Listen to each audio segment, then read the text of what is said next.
चलिए तो देखिए क्या हो गया, ये हमारा एडजेसेंट हो गया, ठीक है ना। एडजेसेंट को याद रखना, दो एंगल साइड बाय साइड है, ठीक है, साइड बाय साइड है, और एक कॉमन एंगल है, कॉमन वर्टेक्स जिसको बोलेंगे, और कॉमन आर्म है। इतना बात समझ में आ गया ना, इसको एडजेसेंट हम लोग एंगल कहते हैं। अच्छा, एक लास्ट है, इसको हम बोलते हैं लीनियर पेयर। लीनियर पेयर, ठीक है। लीनियर पेयर का मतलब क्या होता है, दो एंगल का सम 180 के बराबर हो, दो एंगल का सम 180 डिग्री के बराबर हो, वैसे को हम लोग लीनियर पेयर बोलते हैं। लेकिन 180 तो हो ही हो, साथ ही साथ इसके भी, इस एंगल के कॉमन वर्टेक्स होने चाहिए, कॉमन वर्टेक्स और कॉमन आर्म होने चाहिए। बात समझ में आ रहा है, ठीक है। ध्यान देना, अगर तुम लोग देख लोगे तो कॉमन वर्टेक्स क्या है दोनों में, दोनों में कॉमन वर्टेक्स है बी, है ना, और कॉमन आर्म क्या है, सीबी। बात समझ में आ रहा है, देखो सीबी जो है वो इस एंगल में भी आ रहा है सीबी, और इस एंगल में भी आ रहा है सीबी, इसलिए ये सीबी जो हो गया वो क्या हो गया, कॉमन आर्म। और ये जो बी है, देखो ये एंगल में ए बी सी में भी बी आ रहा है, और सी बी डी में भी बी आ रहा है, इसलिए क्या हो गया, कॉमन वर्टेक्स हो गया बी। बात समझ में आ रहा है। अब जो सबसे इंपॉर्टेंट बात है, ये तो पढ़ लिए, अब मेरा सवाल तुम लोगों से, मेरा, रुक जा, मेरा क्वेश्चन तुम लोगों से है, क्वेश्चन ये है कि एक कॉम्प्लीमेंट्री एंगल और एडजेसेंट एंगल में अंतर क्या होता है। कॉम्प्लीमेंट्री एंगल और एडजेसेंट एंगल में अंतर, एक एक करके जो भी बोलना चाहता है, हाँ बोलो, क्या बोल रही।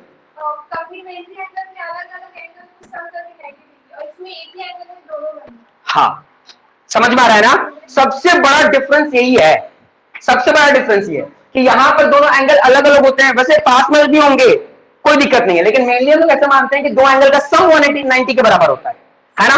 लेकिन इसमें कोई जरूरी नहीं कि दोनों मिलकर के सम 90 हो। ध्यान देना, इसमें क्या होगा, कभी भी कॉम्प्लीमेंट्री में देखना ऐसा ही बनेगा, ये हो गया कॉम्प्लीमेंट्री, है ना। देखो ये वाला एंगल और ये वाला एंगल मिलकर के 90 डिग्री बना दिया, तो वो कॉम्प्लीमेंट्री हो गया। लेकिन मेरे पास कोई एक्यूट एंगल भी है, उसमें भी अगर एक आ गया ये वाला पार्ट, ठीक है, उसमें भी आ गया ये वाला पार्ट, ठीक है, तो ये अब हमारा कॉम्प्लीमेंट्री तो नहीं हो सकता, लेकिन क्या होगा, ये एडजेसेंट हो सकता है। बात समझ में आ रहा है, ध्यान देना। देखो कंफ्यूज होने वाली बात क्या है, अगर कंफ्यूज होने वाली बात देखोगे तो ये वाला एंगल नाम लिख देता हूं, ए बी सी डी, तो अगर तुम लोग देखोगे ए बी सी, ये वाला एंगल, और सी बी डी यानी ये वाला एंगल, ये दोनों एंगल मिल करके अगर 90 डिग्री बना दिया, तो ये दोनों एंगल को हम लोग बोलेंगे कि ये कॉम्प्लीमेंट्री एंगल है। ये लोग क्या है, कॉम्प्लीमेंट्री है।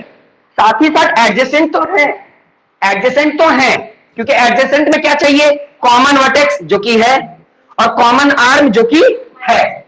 लेकिन इसमें ध्यान देना, इसमें कॉमन वर्टेक्स, इसका भी नाम रख देते हैं ए, इसका नाम रख देते हैं बी, इसका नाम रख देते हैं सी, और इसका नाम रख देते हैं डी। तो इस एंगल में भी देखो बी आ रहा है, इस एंगल में बी आ रहा है, मतलब कॉमन वर्टेक्स बी हो गया। अच्छा, कॉमन आर्म बीसी हो गया, मतलब ये एडजेसेंट तो हो गया, एडजेसेंट तो हो गया, लेकिन क्या नहीं हो पाया, कॉम्प्लीमेंट्री नहीं हो पाया। क्यों, क्योंकि इन दोनों को जोड़कर 90 डिग्री तो नहीं ना बन रहा है। बात समझ में आ रहा है, बात समझ में आ रहा है। यानी एक लड़की तो है और साथ ही साथ इंसान भी है ना। बात समझ में आ रहा है। देखो ध्यान देना, अगर मैं ह्यूमन की बात करूंगा, थोड़ा बात को ध्यान समझना, अगर ह्यूमन की बात करें तो ह्यूमन में दो लोग होते हैं, ह्यूमन में दो चीज होते हैं, एक जनरली मेल होंगे या फीमेल, ठीक है। तो ध्यान देना, एक ह्यूमन या तो मेल हो सकता है या तो फीमेल, है ना। लेकिन जो फीमेल है वो मेल तो नहीं हो सकती, सिर्फ और सिर्फ क्या होगी, ह्यूमन हो पाएगी। बात समझ में आ रहा है, वो क्या होंगी, ह्यूमन। तो यहां पर वही चीज है, ध्यान देना कि ये जो है ना, जो कॉम्प्लीमेंट्री बनता है वो एडजेसेंट तो होगा, है ना, लेकिन जो एडजेसेंट ही है वो कोई जरूरी नहीं कि वो हमेशा क्या हो जाए, कॉम्प्लीमेंट्री हो जाए, क्योंकि कॉम्प्लीमेंट्री के लिए 90 बनना चाहिए। बात समझ में आ रहा है कि नहीं आ रहा है, बात समझ में आ रहा है।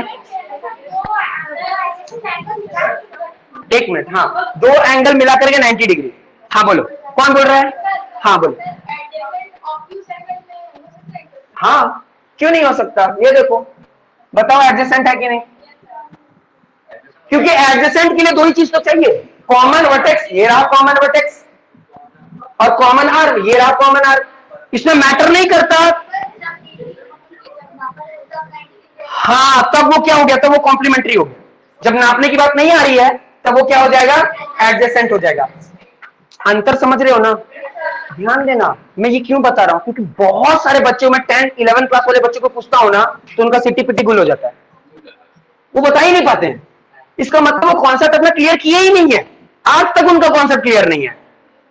तुम लोग कम से कम अपना कॉन्सेप्ट क्लियर रखो। बात समझ? हाँ बोलो। नहीं, अभी तो लीने पे बताया नहीं है। अभी तो नहीं, अभी तुम सिर्फ एडजेसेंट और कॉम्प्लीमेंट्री बताए, वो तुमको आया कि नहीं बताओ? सभी को समझ में आ गया? यहाँ देखो, अच्छा, लाइन सेगमेंट जिसके दो एंड पॉइंट, ध्यान दो। अब लीनियर पेयर के बारे में बताओ, ध्यान से समझना, इसमें बच्चे कंफ्यूज होते हैं। लीनियर पेयर में भी ध्यान देना, लीनियर पेयर में भी दो एंगल मिल करके क्या बनाते हैं? 180 बनाते हैं। और कॉम्प्लीमेंट्री में भी क्या होते हैं? दो एंगल मिलकर के 180 बनाते हैं।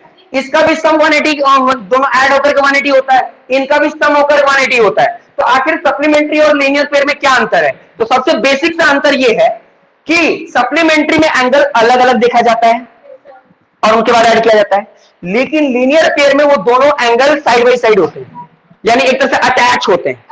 बात इसमें अटैच होते हैं, समझ में आया? तो इसके एंगल जो होते हैं यानी कॉम्प्लीमेंट सप्लीमेंट्री के, इसमें कहीं हम लोगों को कॉमन वर्टेक्स और कॉमन आर्म नहीं दिखेगा, लेकिन इसमें क्या होता है? लीनियर पेयर में हमेशा याद रखना क्या होगा? कॉमन वर्टेक्स होगा और कॉमन आर्म होगा। तो कॉम्प्लीमेंट्री और एडजेसेंट में अंतर, सप्लीमेंट्री और लीनियर पेयर में अंतर, ईमानदारी से बताओ समझ में आया कि नहीं आया? समझ में आया? यानी अगर सप्लीमेंट्री की बात करें तो दोनों एंगल अलग अलग रहेगा और उसके बाद जोड़ेंगे तब आना चाहिए 180, है ना? क्या? हाँ, अलग अलग रहेगा, साइड बाय साइड, मतलब अलग अलग रहेगा, और उन दोनों को जोड़ करके 180 आ गया तो हम उसको बोलेंगे हाँ सप्लीमेंट्री है। लेकिन अगर कोई एंगल दोनों मतलब एक दूसरे से क्या है? कोलैप्स है, मतलब अटैच है ना, और वो दोनों मिल करके भी 180 बना रहा है और साथ ही साथ कॉमन वर्टेक्स और कॉमन आर्म है, तब जाकर वो एंगल क्या कहलाएगा? लीनियर पेयर, है ना? एग्जांपल से बता रहा हूं, ध्यान से समझना। यहां पर देखो, यहां पर देखो,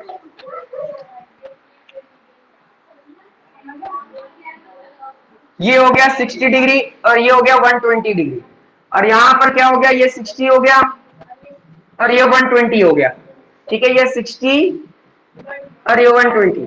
बात अलग है कि इन दोनों को ऐड कर रहे हैं तो 180 आ रहा है, इन दोनों को ऐड कर रहे हैं तो 180 आ रहा है, दोनों केस में 180 आ रहा है। लेकिन ध्यान देना, ऊपर वाला ही लीनियर पेयर है, ऊपर वाला ही लीनियर पेयर है। क्यों? क्योंकि इसका कॉमन वर्टेक्स है और कॉमन आर्म है, इसमें ना ही कॉमन कोई वर्टेक्स आ रहा है ना ही कॉमन आर्म आ रहा है, इसलिए इसको इसको कोई भी लीनियर पेयर नहीं बोल सकता। तो इसको क्या बोलेगा? इसको बोलेगा सप्लीमेंट्री एंगल। बोलो कॉन्सेप्ट क्लियर है कि नहीं? बात समझ में आ रहा है? मतलब अब तुम सोचो कि जब इसका भी ऐड होकर 180 होता, इसका भी ऐड होकर 180 होता, तो दोनों का नाम चेंज हम लोग क्यों करते? नाम चेंज कर रहे हैं तो थोड़ा काम भी तो चेंज होना चाहिए, थोड़ा सा तो डिफरेंस होना ही चाहिए ना, तभी तो हम लोग उसका क्या करते हैं? नाम चेंज कर रहे हैं।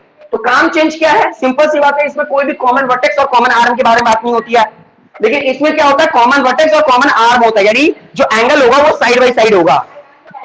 हाँ, एक तरह से बोल सकते हैं एडजेसेंट एंगल। बात समझ में आया कि नहीं? बात समझ में आया? क्लियर है? तनवीर तुम्हें समझ में आया? Yes sir.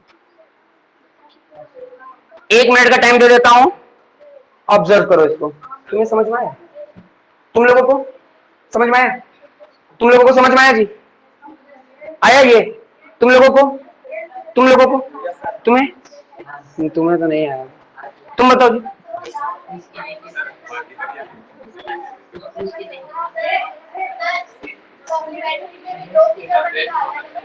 हाँ, कॉम्प्लीमेंट्री में भी दो बने।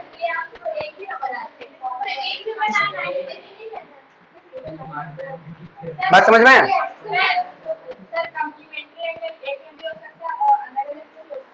कॉम्प्लीमेंट्री नहीं, कॉम्प्लीमेंट्री के लिए अच्छा कॉम्प्लीमेंट्री हाँ एक पे भी हो सकता है, अलग अलग भी हो सकता है कॉम्प्लीमेंट्री, लेकिन एडजेसेंट के लिए दोनों एक में ही होना चाहिए। बात समझ में, उसके कॉमन वर्टेक्स और कॉमन आर्म होने ही चाहिए। समझ में आ गया? चलिए अब कॉम्प्लीमेंट्री में हाँ हो सकते हैं, लेकिन ध्यान देना ये जो एडजेसेंट है ना, एडजेसेंट मिल करके 90 भी बन सकता है, मिल करके 180 भी बन सकता है। बात समझ में आ रहा है? लेकिन सबका हर जगह पे अपना अपना कुछ नाम है। बात समझ में आ गया? अब हम लोग एक्सरसाइज को सॉल्व कर सकते हैं। इसको मिटा दूं ना? चलिए अब आते हैं एक्सरसाइज पे। अब एक्सरसाइज के क्वेश्चन सॉल्व करेंगे।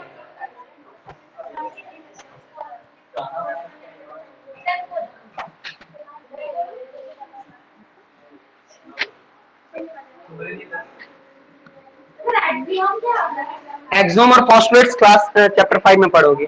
यूक्लिड के एक्सोम्स और पोस्टुलेट्स हैं,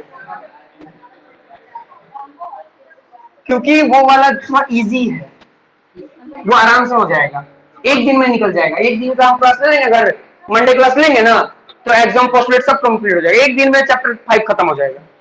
बात समझ में आ रहा है? वो भी खत्म हो जाएगा। चलिए तो देखते हैं एक्सरसाइज 6.1।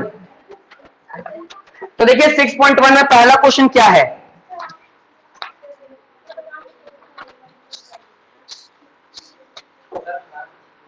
तो देखिए सबसे पहले क्या, इसका फिगर देख लो।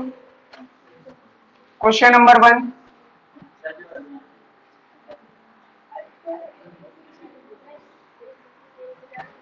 ये ए है, ये ओ है, ये डी है,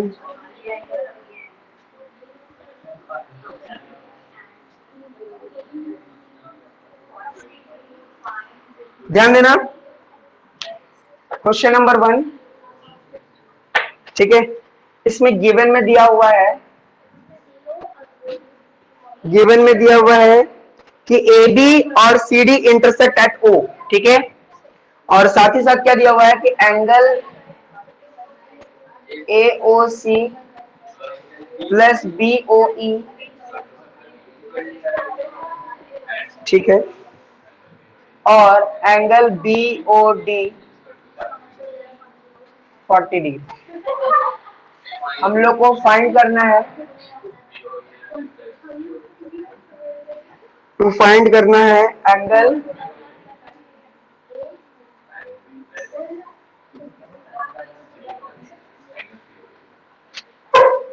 देखो बहुत इजी तरीके से सॉल्व होगा, ध्यान से समझो।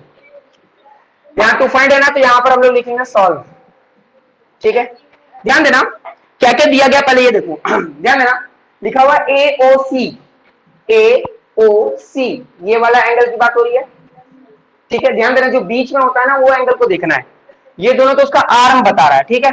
बी ओ ई, बी ओ ई, ये वाला एंगल बोल रहा है कि ये दोनों एंगल जोड़ेंगे ना तो 70 डिग्री के बराबर होगा, लेकिन कहीं ये तो नहीं बोला ना कि दोनों 35-35 है, यहां तो कहीं बात ही नहीं किया कि दोनों क्या है 35-35 है। अच्छा ये बता रहा है कि बीओडी जो है, बीओडी वो कितना है 40, बीओडी ये वाला जो है वो क्या है 40 डिग्री का है, ठीक है। ऐसा कैसे, तू रीजन बताओ। वर्टिकली अपोजिट एंगल से, हाँ कर सकते हैं, बात समझ में आ रहा है, वही करेंगे। देखो ध्यान देना ध्यान देना, क्योंकि अभी मैंने वर्टिकली ये सब नहीं बताया हूं, इसलिए अभी उस पार्ट से नहीं करेंगे, ठीक है। ध्यान दो, अगर तुम लोग देख रहे होगे तो सीओडी एक स्ट्रेट लाइन है, COD is a straight line, ठीक है। स्ट्रेट लाइन का मतलब क्या हुआ कि एक स्ट्रेट लाइन में जितने भी एंगल आते हैं। अच्छा एक और बात ध्यान दो, ये हमारा स्ट्रेट लाइन है, ये हमारा लीनियर पेयर है। ध्यान देना कब हम स्ट्रेट एंगल लगाते हैं और कब हम लोग लीनियर पेयर लगाते हैं।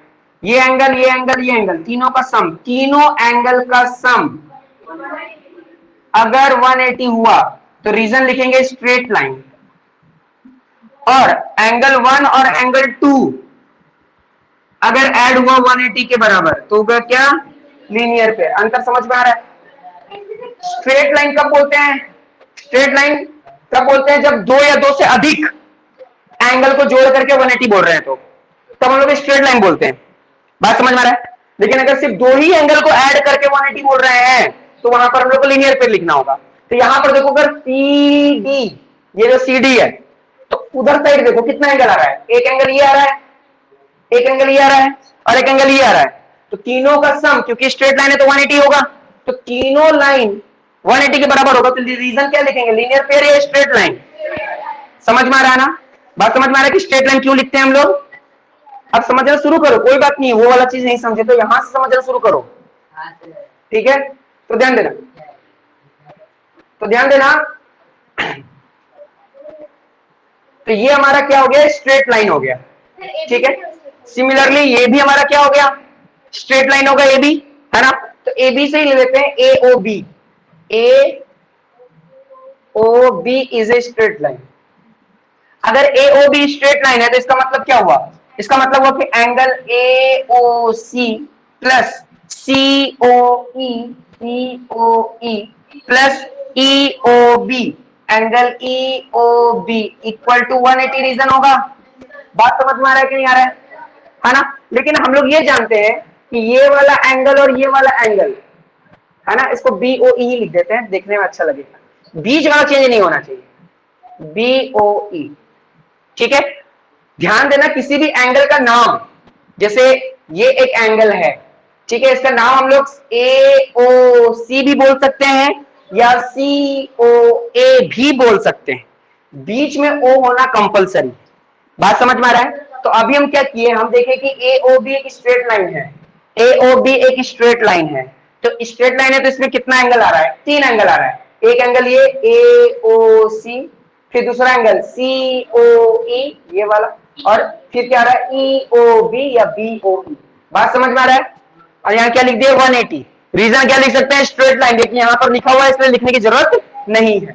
अब ध्यान देना, देखो हम क्या कर रहे हैं कि angle A O C plus angle B O E plus angle C O E equal to 180 degree. बताओ क्या विशेष किए? कुछ विशेष किए? बस इसको यहां पर ला दिया और इसको यहां ला दिया, ये देखो, बस एक्सचेंज कर दिए। अब बोलोगे सर ऐसा क्यों किए? ऐसा इसलिए किए क्योंकि गिवन में देखो कि ए O C plus B O ई, इन दोनों को मिलाकर के 70 है। तो इन दोनों को मिलाकर के हम लोग क्या लिख सकते हैं? 70 लिख सकते हैं। बात समझ में आ रहा है? ये प्लस के नीचे ये प्लस लिख दे रहे हैं और सीओई के नीचे सीओई इक्वल टू 180। बोलो समझ में आया कि नहीं आया? बात समझ में आ रहा है ना? क्योंकि स्ट्रेट लाइन था तो यहाँ पर एक एंगल, दो एंगल, तीन एंगल आ गया, तो यहाँ पर 3 एंगल लिख दिए। फिर हम लोग क्या किए? जानबूझ के इसको यहाँ लेकर आए। क्यों लेकर आए? क्योंकि गिवन में बोला था कि ये दोनों एंगल मिल करके 70 है, तो दोनों को पास पास में लिख दिए ताकि इसके जगह पर हम क्या लिख सके? 70 लिख सके। प्लस का प्लस लिखे, सीओई का सीओई लिख दिए। अब ये प्लस उठ करके उधर जाएगा तो क्या हो जाएगा? माइनस हो जाएगा। तो मैं से लिख सकते हैं ना कि angle COE equal to 180 minus 70, तो एंगल सीओई कितना आ जाएगा? 110 डिग्री। तो ध्यान देना, क्वेश्चन में हम लोग को बोला था कि सीओई का रिफ्लेक्स निकालो। क्या निकालो? रिफ्लेक्स निकालो। लेकिन हम लोग क्या निकाले हैं? हम लोग सिर्फ सीओई निकाले हैं, रिफ्लेक्स नहीं निकाले हैं। अभी इंट्रोडक्शन क्लास में बताए थे कि रिफ्लेक्स एंगल निकालने का एक क्या दिया हुआ है? फॉर्मूला है ना? हाँ, तो देखो रिफ्लेक्स एंगल कैसे निकलेगा। तो रिफ्लेक्स एंगल सीओई कैसे निकलेगा? 360 डिग्री माइनस एंगल सीओई, यानी जो गिवन एंगल है। तो 360 का 360 लिख दिए, माइनस सीओई जो निकला था कितना आया था? 110। दोनों को माइनस की तो कितना आया? 250। यानी हम लोग को ये वाला बात पता चल गया। बात समझ में आ रहा है कि नहीं, ये बताओ। ध्यान देना, ये दोनों का ऐड, इन दोनों का जोड़ 70 के बराबर था। ये वाला जब उठ के उधर गया तो कितना हो गया? माइनस कर दिया तो कितना आ गया? 110 आ गया। लेकिन ये तो सीओई आया, हम लोग को चाहिए था रिफ्लेक्स सीओई। तो रिफ्लेक्स सीओई का फॉर्मूला क्या होता है? 360 माइनस गिवन एंगल। तो जो भी गिवन एंगल दिया हुआ था, क्या गिवन एंगल था? है ना, 110। तो इसकी जगह 110 लिख दिए, दोनों को माइनस किए तो कितना आ गया? 250। बाकियों को तो समझ में आ रहा होगा, तुमको बिल्कुल नहीं समझ में आ रहा होगा और तुम और कोशिश भी नहीं कर रहे हो बाबू, तो फंस जाओगे। इधर आ जाओ, आगे आ जाओ, आगे आ जाओ। ये बात समझ में आ गया? पहला बिट कंप्लीट हो गया। बोलो समझ में आ रहा है कि नहीं आ रहा है ना? हम लोग को सीओई पता चल चुका है, कितना है ये है 110 डिग्री का। बात समझ में आ गया? अब हम लोग को क्या निकालना है? बीओई। तो पहले देखो बीओई है क्या? बीओई ये रहा। बात समझ में आ रहा है? अच्छा, अब देखो ये बीओई कैसे निकलेगा। तुम लोग को फिर से ये क्या दिखाई दे रहा है? स्ट्रेट, एक स्ट्रेट लाइन है ना, तो हम लोग ऐसा बोल सकते हैं यहां पर देखो, है ना, ये करेंगे COD is a straight line, COD is a straight line. ये देखो स्ट्रेट लाइन आ रहा है ना, अगर थोड़ी देर के लिए मिटा दूं तब तुम लोग को और अच्छे से दिख गया होगा स्ट्रेट लाइन। स्ट्रेट लाइन है, इसमें 3 एंगल दिख रहा है ना, कौन कौन सा एंगल दिख रहा है? देखो सीओई दिख रहा है प्लस ईओ,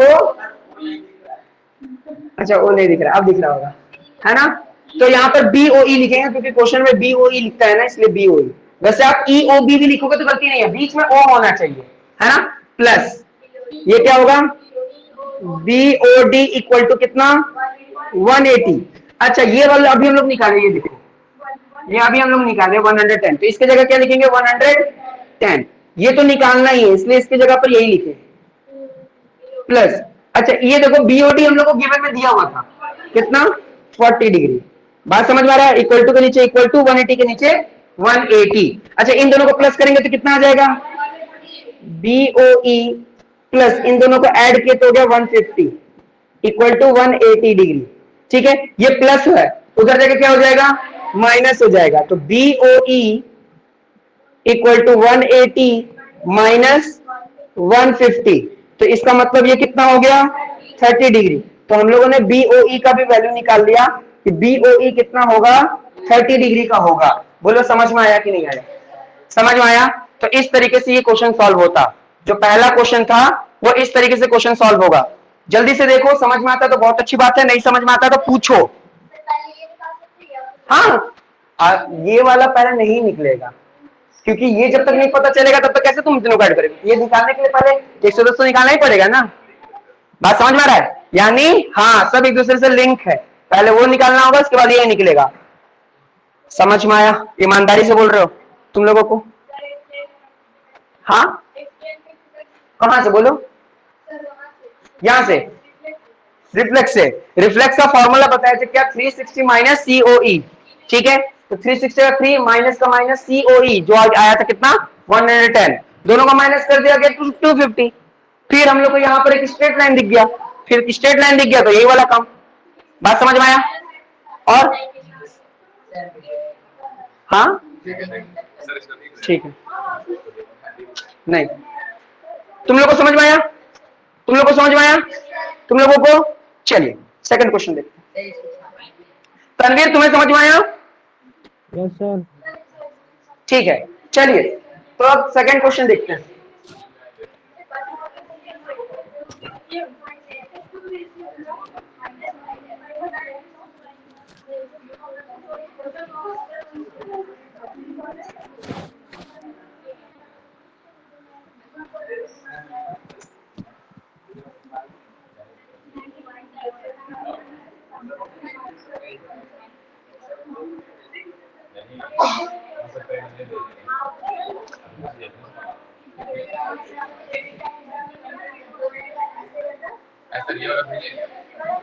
अगर हम नहीं भेजे तो वीडियो तो अपलोड ही ना होगा। हाँ, अब समझ में आ गया तो अपने से बना सकते हो, क्या दिक्कत है? तुम लोग को समझ में आ रहा है ना? पक्का बोल रहे हो? तब ठीक। ज्यादा डाल देंगे तो ओवर हो जाएगा ना, फिर पूरा वहीं से निकल जाएगा। हर चीज ज्यादा नहीं हो सकता। हाँ, वो तो आज कैसे कैसे पढ़ ले रहा है, बहुत लोग तो इंतजार कर रहे हैं सिर्फ टाइम होने का। चलिए देखते हैं क्वेश्चन नंबर 2। पहले फिगर बनाएंगे, देखिए जस्ट उसके बगल में फिगर बना हुआ है, ठीक है।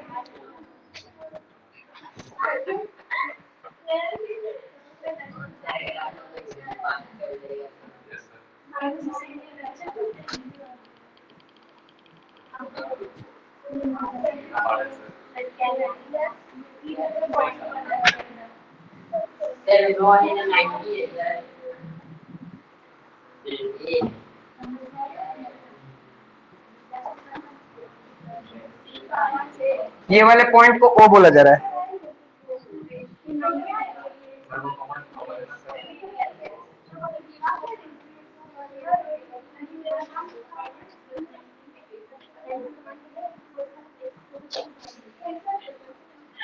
ठीक है, ये हम लोग को दिया गया है। गिवन में देखो क्या बोल रहा है कि एक्स वाई इंटरसेक्ट, इंटरसेक्ट अभी हम बताए थे एक्स वाई, देखो एक्स वाई, एक्स वाई ये रहा है ना, एक्स वाई ये देखो, और इंटरसेक्ट कर रहा है कौन, एम एन कर रहा है ना इंटरसेक्ट, सही बात है। कहां पर कर रहा है, ये ओ पर, तो ये ओ बताओ मेरा क्या होगा, हाँ पॉइंट ऑफ इंटरसेक्शन, अभी बताया था इंटरसेक्शन, हाँ इंटरसेक्ट भी बोल सकते हो। ठीक है, ये अच्छा क्वेश्चन है, ध्यान देना। गिवन में लिख लेना क्या, गिवन में क्या बोलेंगे, बोलेंगे लाइन एक्स वाई, गिवन सब बुक से ही लिखते हैं, ठीक है, and M N intersect at O, और दूसरा बात क्या लिखा हुआ है कि पी ओ वाई जो है वो कितने डिग्री के बराबर है, 90 डिग्री के बराबर है। इस हिसाब से हमको बताना है टू फाइंड, क्या है, ए इज टू बी, नहीं ये गिवन नहीं है, ए इज टू बी कितना है, 2:3, और हमको क्या निकालना है, value of C, value of C. देखिए अच्छा क्वेश्चन है, ध्यान से समझना, देखो ध्यान देना, a is to be equal to 2:3, और ये पी ओ वाई 90 है, देखो पी ओ वाई, सही बात है 90 दिख भी रहा है, ठीक है, वो 90 हमको पता है। a जो होगा वो 2x होगा और b होगा 3x, है ना। तो यहां पर लिख लेते हैं सॉल्व में, सॉल्व में क्या लिखेंगे, let a equal to 2x and b equal to 3x। जब भी रेशियो में रहता है ना, कभी भी रेशियो में रहता है तो उसको हम लोग x से डिनोट कर लेते हैं। अगर यहाँ 3 होता तो 3x मान लेते हैं, यहाँ 4 होता तो 4x मान लेते हैं। बात समझ में आ गया। अब हमको a का वैल्यू पता चल गया, b का वैल्यू पता चल गया। अब जरा ध्यान देना, a और b यहीं पर आ रहा है ना, क्या मैं ऐसा बोल सकता हूं, ध्यान देना मेरी बात को बस, क्या मैं ऐसा बोल सकता हूं कि X O Y is a straight line, बोल सकता हूं कि एक्स ओ वाई जो है वो स्ट्रेट लाइन है। अगर मैं इसको हटा दूं तो तुम लोग को X O Y straight line दिखेगा। ये देखो ये एक्स है, ये ओ है, ये वाई, देखो स्ट्रेट लाइन दिख रहा है कि नहीं दिख रहा है। अच्छा स्ट्रेट लाइन क्यों, क्योंकि इसमें 3 एंगल आ रहे हैं, एक एंगल ये वाला बी, एक एंगल ये, और एक 90 डिग्री, 90 डिग्री। बात समझ में आ रहा है कि नहीं आ रहा है। तो ध्यान देना, मैं जो लिख रहा हूं सही लिख रहा हूं कि नहीं मेरे को बताना। Angle X O M plus M O P या पी ओ एम भी लिख सकते थे, और एक लिखेंगे P O Y equal to 180 degree. बताओ सही लिखा हो कि नहीं, ध्यान देना, एक्स ओ एम, ठीक है, एम ओ पी और पी ओ वाई। बात समझ में आ रहा है। अच्छा देखो एक्स ओ एम जो है, एक्स ओ एम वो तो बी के जैसा दिख रहा है, और एम ओ पी जो है वो किसके जैसा दिख रहा है, ए के जैसा, और ये कितना दिख रहा है 90 इक्वल टू 180 डिग्री। बोलो समझ में आया कि नहीं आया। फिर वही बात कि सर यहां पर आप रीजन क्यों नहीं लिख रहे हैं स्ट्रेट लाइन, क्योंकि ऊपर लिख चुके हैं। समझ में आ रहा है, नहीं लिखे होते तो हमको यहां लिखना पड़ता है। यही वाला चीज आप यहां ब्रैकेट में भी लिख सकते हो, कोई गलती की बात नहीं है। अच्छा ध्यान देना, देखो बी, बी मेरा किसके बराबर है 3x, बी मेरा किसके बराबर है 3x, प्लस ए किसके बराबर है 2x, plus 90 degree equal to 180 degree. बताओ इतना बात समझ में आया कि नहीं, ये वाला बात समझ में आया। बी जो था बी 3x, यहां से हम लोग देखें तो बी जो, यहाँ क्या सॉल्व करोगे बताओ, हाँ वो से भी कर सकते थे, कोई दिक्कत नहीं। तो यार 2x हो गया, a का वैल्यू कितना हो गया 2x, b का वैल्यू हो गया 3x, और ये 90 का 90। समझ में आ रहा है, समझ में आ रहा है ना सभी को। डाउट होगा तुरंत हैंड रेज करना और अपना डाउट्स क्लियर कर लेना, ठीक है, कोई दिक्कत नहीं है, मेरे को भागना नहीं है, भलो कितना भी खत्म हो, लेकिन सही बात बताना पूरा, ठीक है। अच्छा ये देखो, अगर मैं इसको यहीं पर रख भी रहने दूं, इसको उठाकर उधर भेज दूं, तो ये कैसे दिखेगा, इन दोनों को प्लस कर देंगे तो हो जाएगा 5x, और यहां क्या हो जाएगा 180 माइनस 90। देखो हुआ क्या, इस 90 को इस 90 को मैंने उठा करके कहां रख दिया, यहां ले गया, तो ये प्लस था तो इधर आके क्या हो गया, माइनस हो गया, और 2x और 3x दोनों ऐड होकर कितना हो गया, 5x हो गया। बात समझ में आ रहा है कि नहीं आ रहा है? ठीक है, अच्छा तो मैं 5x का 5x लिख रहा हूं और इक्वल टू का यहां पर क्या लिख रहा हूं, 90। बात समझ में आया कि नहीं आया? अच्छा, अब 5 और x आपस में क्या हो रहा है, मल्टीप्लाई हो रहा है, इधर क्या हो जाएगा, डिवाइड, तो x इक्वल टू 90/5, तो x इक्वल टू कितना हो जाएगा, 18 डिग्री। डिग्री, ध्यान देना, डिग्री पे ध्यान देना, ये बात समझ में आ गया। x का वैल्यू कितना आ गया, 18 डिग्री। तो अब असलियत में a का वैल्यू क्या होगा, अब इसके आगे ठीक है, तो a का वैल्यू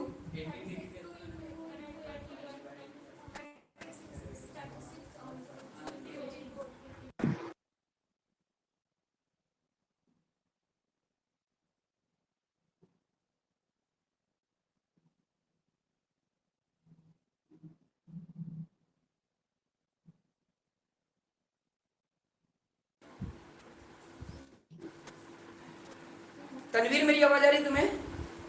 यस सर, आ रहे। Tanveer, yes sir. तनवीर मेरी आवाज आ रही है तुम्हें, जल्दी बताओ। हाँ सर, आ रही है।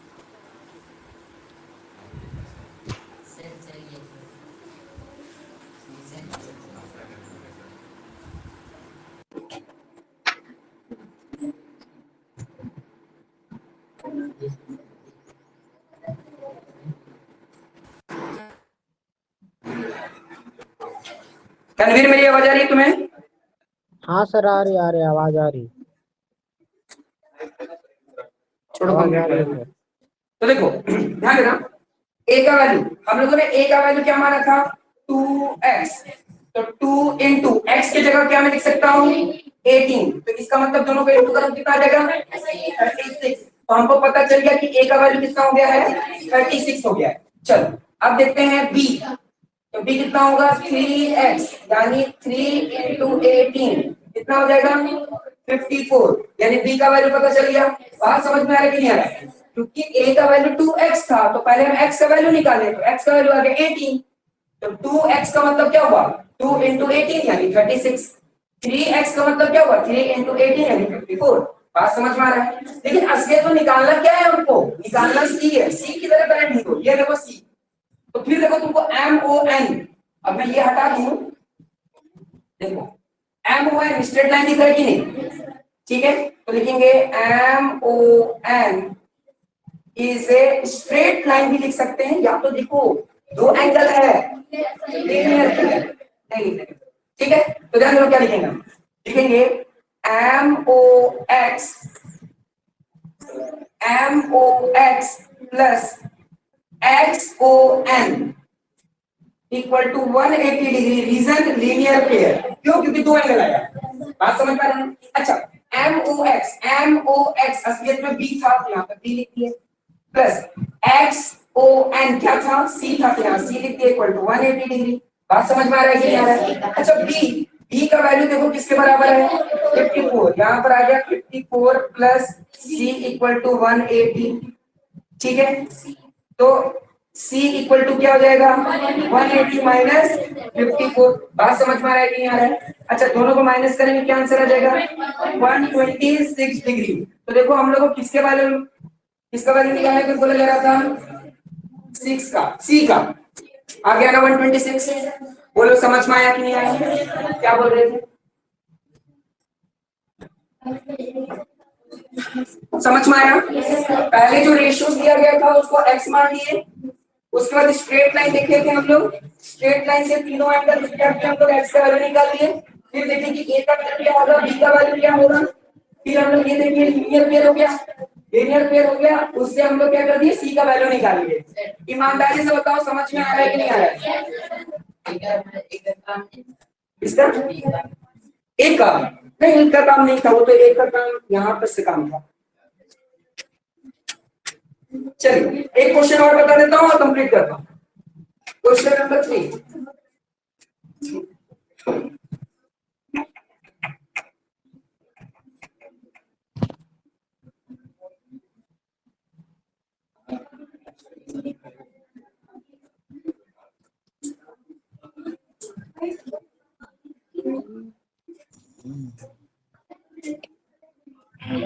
देखिए क्वेश्चन नंबर 3 को देखते हैं।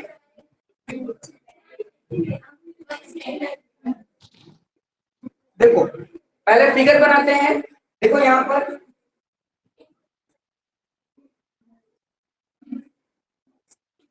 यहाँ S है, यहाँ Q है, यहाँ P है, यहाँ R और यहाँ T। गिवन में देखो क्या लिखा हुआ है, P Q R equal to P R Q, ये हम लोग गिवन दिया गया है। और to prove P Q S equal to P R T। ध्यान देना मेरी बात को, क्या है कि हम लोगों को यहाँ पर प्रूफ बोल रहा है, इसलिए यहाँ मैंने टू प्रूफ लिखा और यहाँ क्या लिखा हूं, प्रूफ। ठीक है ना। और अगर वहां फाइंड बोलता है ना, यहाँ लिखते हैं टू फाइंड और यहाँ लिखते हैं सॉल्व, ये बात ध्यान देना।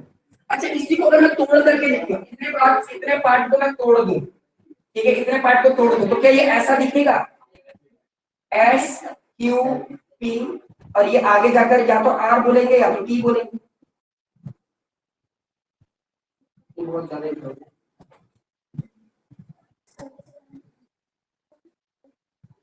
ये पी, ये आर, ये टी और यहाँ जाकर Q।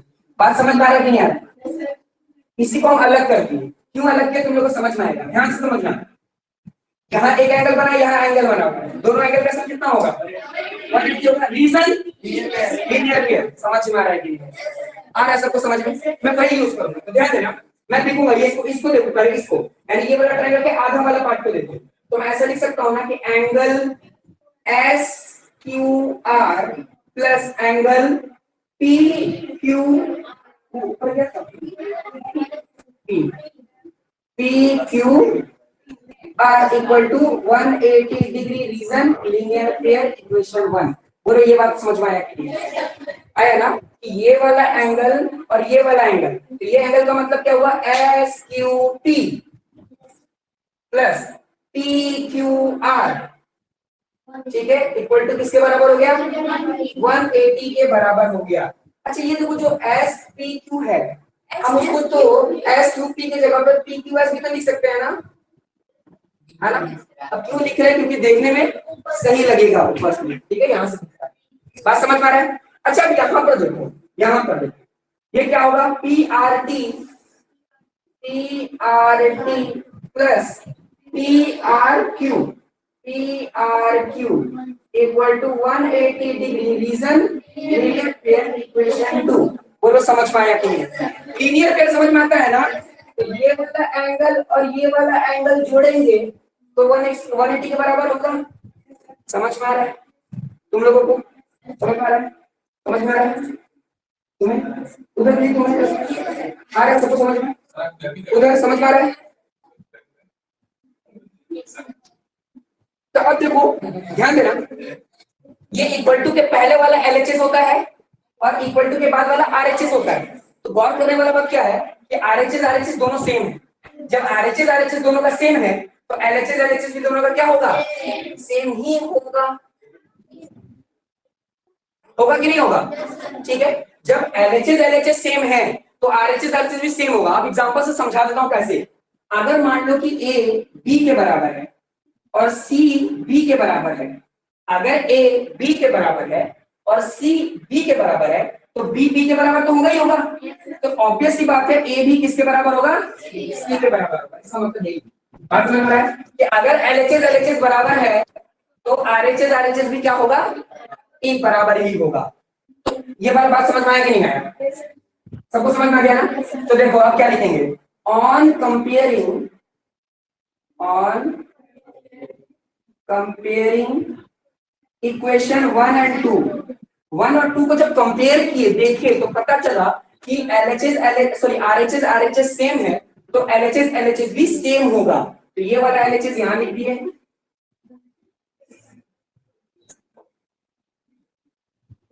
और ये वाला यहां,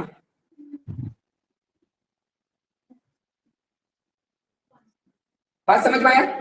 ध्यान देना, LHS सॉरी RHS सेम है, तो LHS भी आपस में क्या होगा, इक्वल ही होगा, सेम होगा। बात समझ में आ रहा है? अच्छा एक और बात, यहाँ पर गिवन में देखो PQR